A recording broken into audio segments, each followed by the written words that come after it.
In conversation with Rob Taylor, R.T. Taylor grew up in Hartlepool and joined the military as a driver. His adventurous attitude has led him to visit various countries around the world. Returning to his hometown of Hartlepool, he has worked as a professional driver for almost 20 years before taking up writing. And on today's episode of Auto Interview, it's my utmost pleasure and joy to have on the show today, Rob Taylor. Welcome on the show, Rob. Thanks, Peter. It's a pleasure to be here. Yeah, it's my pleasure too to have you on the show today. I'm quite excited. We're going to be having a conversation around your work. Yes, thank you. I'm looking forward to it. Yeah, my pleasure as well. So, Rob, could you tell us about your heartwarming coming of age tale set in Victorian England? Can't see the wood for the trees. And I love that actually for a book title. And I'd love to ask you, how does this book come about? What inspired you to write Can't See the Wood for the Trees? Yeah, Can't See the Wood for the Trees is about a boy who becomes a social outcast, and he then has a journey throughout his life to find acceptance. It was a story I'd had in my mind since I was a teenager, Mm, and I used to tell the story around campfires or social gatherings, just a bit of fun. Um, but it had a bit of a darker ending. mm, Um, it wasn't quite as long. well, Um, but then after my first successful release, because this is yeah. my second book, I thought it would be an ideal opportunity to um, create it as my second, and Mm. then developed it into the story of acceptance that it is today. That's quite lovely to know, really. Thank you. Yeah, I love the sound of that.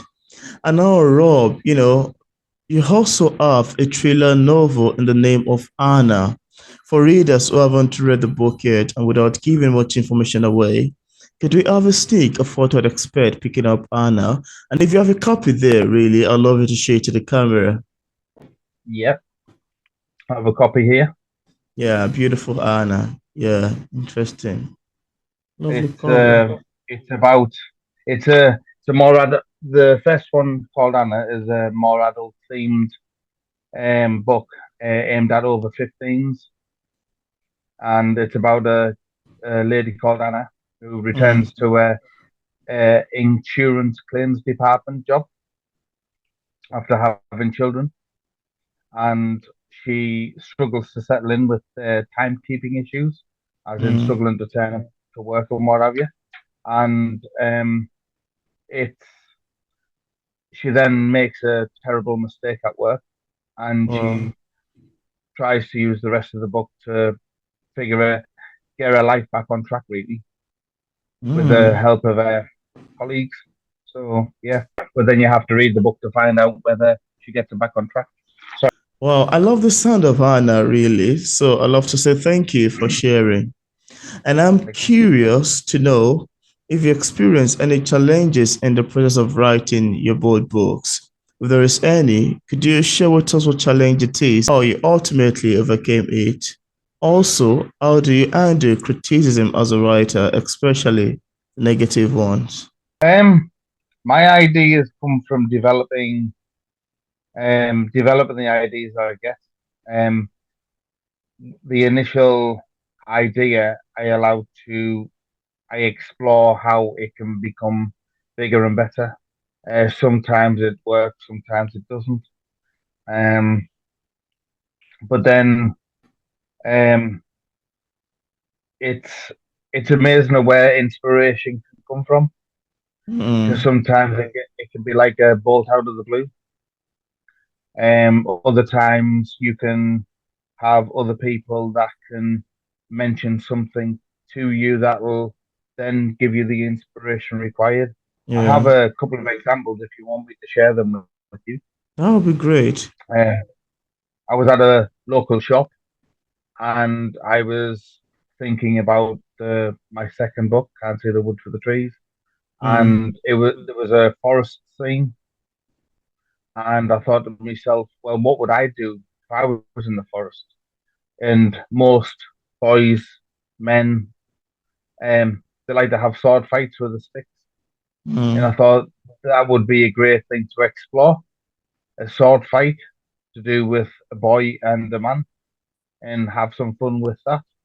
mm, And the other example I have is when my developmental editor, she read the initial draft, wow. and she turned and said, like, I at the end of the story, she expected something else to happen and something else to happen and something else to happen, which immediately set off fireworks in my mind. And I Mm, knew exactly how it should all play out. And I thought actually that could work as a great extension. And so then I mm, set about bringing that in wow. That's with quite, with with with criticism. yeah, And I always try to think of um, the way of everyone's entitled to their opinion, and um, it's a case of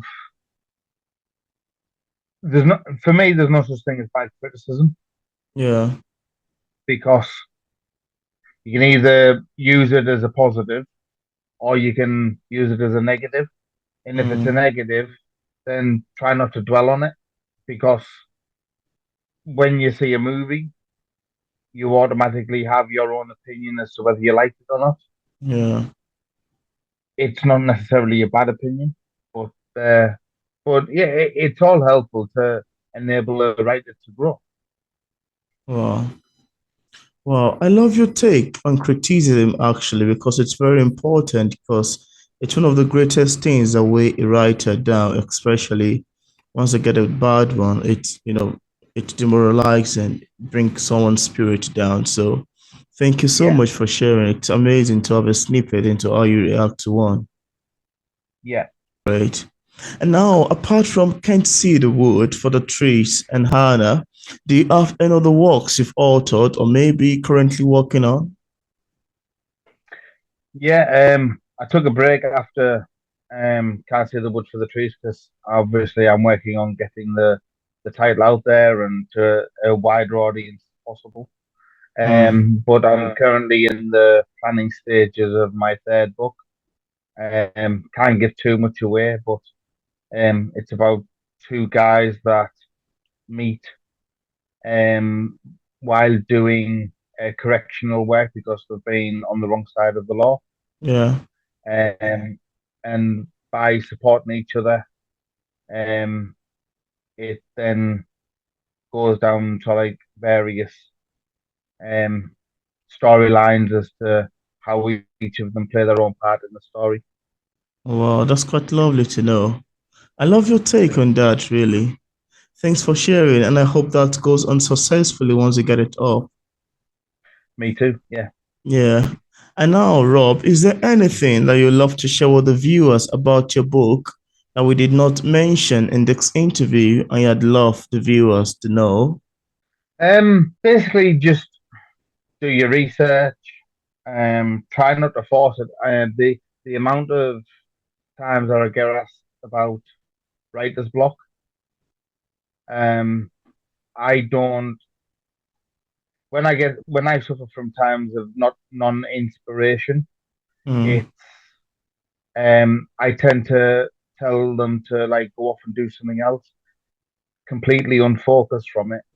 mm, Because sometimes when you want the next scene to play out and you don't know how it's meant to play it out, yeah. sometimes by relaxing and enjoying yourself with friends, perhaps, Mm, um, that enables the inspiration to then flow better rather than mm. forcing it. But it's and try not to let your story get lost. Wow, that's such an amazing one to say, really. So thank you so much for sharing. I love the sound of it. Now, I'd love to have your idea and advice, as a published Mhm. author, what sort of advice do you have for other writers who are still struggling with publishing a book? What would you advise people in this category? My advice would be to just keep going.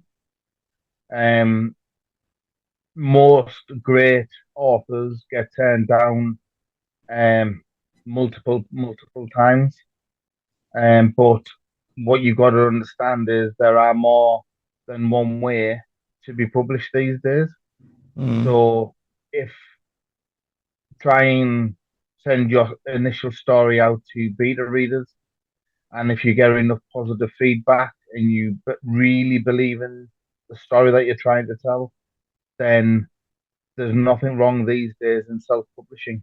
Um, there's a lot of books these days that have even been turned into movies that were self-published once upon a time. So mm. it's always the key thing is to believe in yourself. You must believe in yourself. Yeah. I love the thought that you mentioned we must believe in ourselves. Because yeah, the world is kind of devoid of hope currently, and yeah, we often get to out based on someone's opinion or suggestion of what they think of it. But then believing ourselves, it's such an amazing thing. So thank you so much for mentioning that. Thank you. Yeah. And now, Rob, would you like to read a section of your book to the audience? It could be a favorite line or your favorite paragraph, or maybe even a favorite page if you would love to. Yeah, I have a page that I'd love to read to you. It takes us back to what I mentioned earlier to do with when I had the inspiration in the sword fight. So I'll read the sword fighting scene out. All right, that's great.